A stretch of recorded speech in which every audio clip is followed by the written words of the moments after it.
Welcome back. We're in the break room with Faith Evans. She's still hanging out with us. And when we left off, we were talking about, we want to know your remedy for balance, because it's a hard thing to achieve with the many things that you're doing. How do you balance? You know what? I guess just I don't really wake up and have a plan. You know, most of the time people are like, how do you do it? I'm like, I don't know. I just take every day as it comes. You know, I of course start my day out in prayer.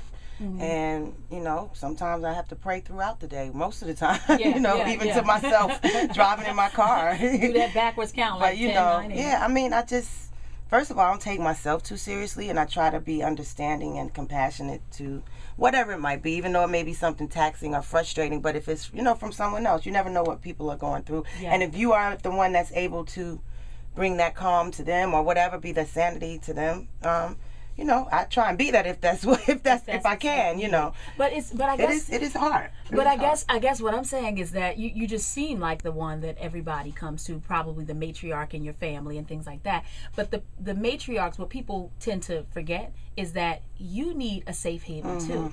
You need somebody to lean on, to vent to, and you need that, because as you continue to give of yourself, what are you pouring back into yourself, and who's helping you to do that? So for you, who is that person for you? I mean, again, I can't say that. See, you know, being in the position of being, you know, this quote unquote celebrity, which I don't really consider or carry myself in that way. You know what I mean? Don't. You really don't. But you know, I don't like I said, I don't take myself too seriously. Okay. But knowing that is what I'm looked at as, you know, I can't really do that so much. You know what I mean? So do you lean on your husband? Is he your sounding board? Sometimes, but not all the time. You know, sometimes it's just God. You know, most of the time, I'm gonna be honest about that, because it's like if in my position, it's like, you know, if I choose to share something with XYZ, it can become a conversation piece. You know what I mean? I do have friends that I could talk to if I absolutely needed to, but it's usually so much going on in my day. Like boom, boom, boom. At any moment I could get a call and have to just drop everything and go to the school with the kids, you know? So it is difficult, but usually the only way, other than staying in prayer, at night, I try and take a bath every night. That's really my sanity. That's a me time. I get in the tub with some lavender, Epsom salt, and my candles. Yes. Even if it's for 10 minutes. And the kids and the husband know, don't disturb me. Yes. Don't disturb That's me. my me time. That's really all I can say I do get on a daily basis in terms of me It's a bath. time. Well, we're maybe thankful. a massage. We're thankful that you're at least taking baths, okay? Making some time to take a bath. Okay, so it's been so many years since you were the wife of Biggie. I'm just curious, does any of that part of your life still play a part of your life in the present? Well, in many ways. I mean, I have his son, and I just last night was in the studio with Junior Mafia. I mean, I'm still cool with all of them. Okay. So I mean, you know, and many times, even if it's something that happens and I'm not around them, I'll just start laughing like, oh my God, I wish Season was here. Like, you know, jokes that I might be sharing with somebody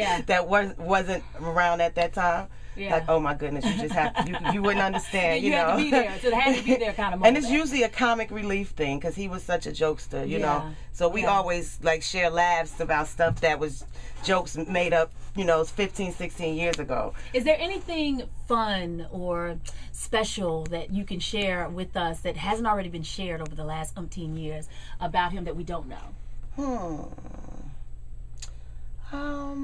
I don't know. I mean, I think a lot of times I've heard people mention his sense of humor, you know, and how he was a prankster.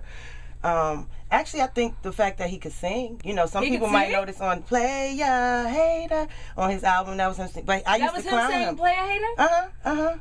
Oh, he could sing. Well, I'll put that in the record book as something they didn't know before you talked to MoShay LaRen today. I used to clown him all the time, like, stop playing, you know you can sing. I like that. Biggie had a soft heart. He sang. Okay, that's something to know. Put that in. Matter of fact, let me update Wikipedia with that information. Are you cool with any of the girls from back then? I know you and Mary are still cool. You still cool with Mary? You and Kim? I don't really see Kim. If I see her, I say hi. Last time I saw her and said hi, she acted like she didn't know who I was. Yeah. But, you know, it's all good. And I won't even ask you about people like Charlie Baltimore, because she's not even relevant in today, is she? Okay. I mean, everybody's relevant. I don't know her like that. Don't feel bad. I don't know her like that, but, you know, if I see her, I'll say hi to her too. You are so